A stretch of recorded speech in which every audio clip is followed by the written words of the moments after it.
Sanibona. Ngiyathemba ukuthi niyaphila. Hayi nami bafethu kuyaphila. Ngisayiphilela impela imali yezibhoke, ngisayiphilela imigede. Bekangaboni lutho ongangihlukanisa nemigede ngoba mina nemigede sohlukanisa ukuthi ngife. Futhi ithuna lamvele lisemgedeni. Lapha eduze kwebhodwe lemali yezibhoke ngoba angifuni ukuthi ngife. Ngingafele eduze kwemali yezibhoke, ngifuna ukufela eduze kwayo nami ngicwatshwe khona ukuze ngiyigade. Yabona-ke futhi isibhoke esiyimina-ke esewesigade imali yezibhoke. Yeyi ngoba kushuqa iy'tuli, ngiyakutshela igadwe yimi, hhayi ngoba kushuqa iy'tuli. Ngiyoke umuntu uma efikile nje ke nje ngimdlise udaka, nje adle udaka nje isonto lonke. Omunye nje ngimjimise nje isonto lonke uma ufika unomkhaba kugade mina uyophuma usuno-six pack kushayisa nje ama-stomach exercise wodwa. Mana-ke ngixoxela indaba. Kunendoda kaMasuku esake sahamba nayo saye ey'pokweni.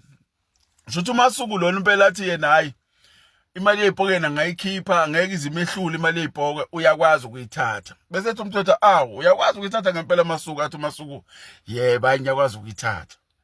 Kulungile-ke bese kuhlelwa-ke usuku lokuthi ayihambe-ke le mali iyolanda emgidini nayo uMasuku. Fike indoda uMasuku cha iphethe ikhwama zayo impela iyazizwa, iphethe ngisho impempe. Ngesikhathi efike nje base kusibukane sodwa sithi hayi soke sizweke namhlanje. Athi umthetho hayi asinikeleni khona, ayisekho yenze njani manje, inyanga isifikile. Hayi sinikele khona nomfo kaMasuku, hamba yimi uye umthetho awudube. Sishone khona nomfo kaMasuku. Uyabona uMasuku akazange eze kube khona into ayenzayo nje emgedeni ayithita kwavele iy'poke ey'ntathu. Amadoda amabili amadala amakhehla nendodakazi yesifazane.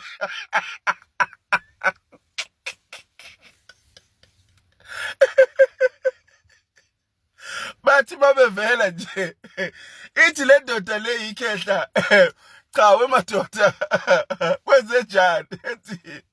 Ethi umthetho hayi nkosana, hayi sogupha umuntu. Bese ethi lo baba lo athi cha ngiyazi nizofuna le mali.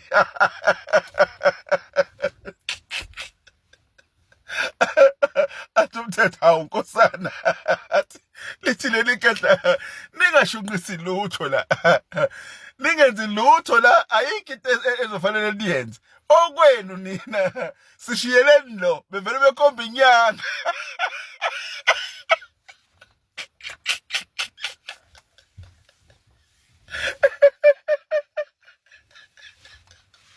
Bevele bekhomba inyanga bethi nina nidinga shunqisa lutho, nifuna imali, thina sinikeni lo, thina soninika ibhodwe lo, sifuna azoganwa inayo indodakazi.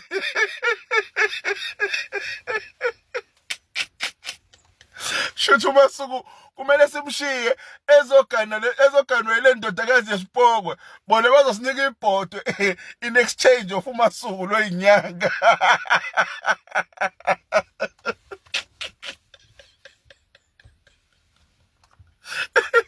Sathi sithi safuna ukuxoxisana noMasuku. Ethi umthetho ubheka uMasuku sibexoxisane, hayi uMasuku akasekho, nange lapho uhambe uyabaleka.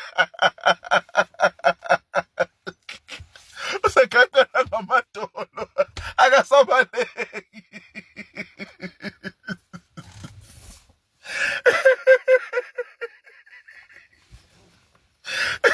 Lithi nje ikhathi cha thina angeke silwe nani, thina sinikeni lo sifuna azoganwa ile ngane ahlale la nale ngane nina nithathe imali nihambe. Umthetho uthi uyafuna ukuxoxisana noMasuku, cha ndoda amadoda ungasala, so inika ingane yakhe, so inika ingane zakhe imali ekhaya, wena ungasala la uMasuku akasekho.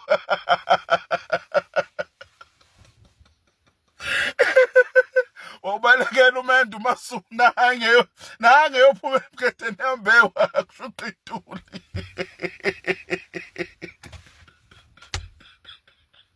Basala ikhwama.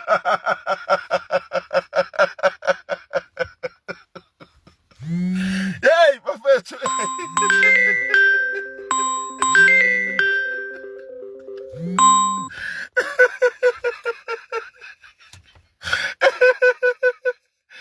Hamona uMasuku qasha impempe baleka dabuka amabhayi ubalekiswa nje ukuthi kuthiwe akusale lo. Bathi hayi ningashunqisi ningenzi lutho, soninika imali nina sinikeni lo ezoganwa yilo la emketeni nihambe nebhodo. Hayi umthetho uthi ufuna ukuxoxisana naye ucha Masuku sala ndoda akasekho.